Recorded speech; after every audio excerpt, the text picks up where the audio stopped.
Flight Sergeant Peter Brown died alone, aged 96, in West London in December.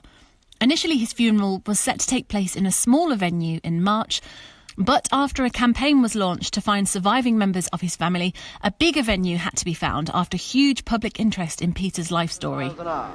Those are the wings that will spread over Europe like... Peter was one of, if not the last of the so-called pilots of the Caribbean.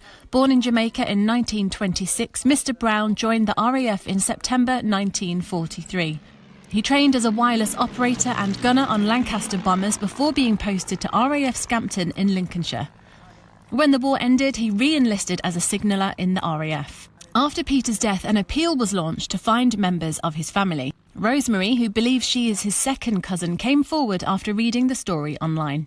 I click on this thing and up comes this article about this gentleman, and I start reading and I'm thinking, oh dear God, this is my Peter Brown. Not only that, he looks Caymanian.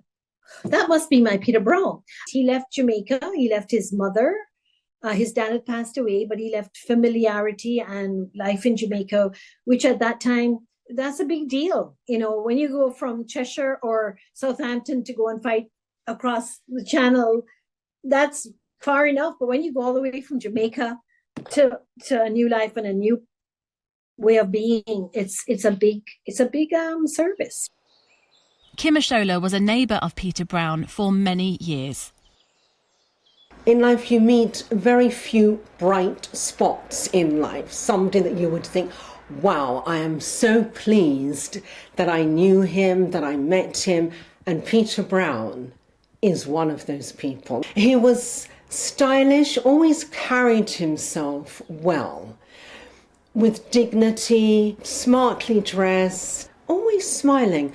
Every conversation I had with Peter ended with laughter or me walking away smiling. Peter was one of an estimated 10,000 people who came from the Caribbean to join the British Armed Forces during World War II. He made a huge contribution. He, along with thousands of other persons from the UK worldwide, but of particular interest to us, obviously, is that he was one of the thousands from the Caribbean, and Jamaica actually had the largest contingents in World War II.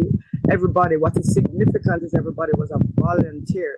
They were not conscripted, they volunteered. Some of them paid their own way across the Atlantic. I asked him what she thinks Peter would have thought of all the attention now surrounding him.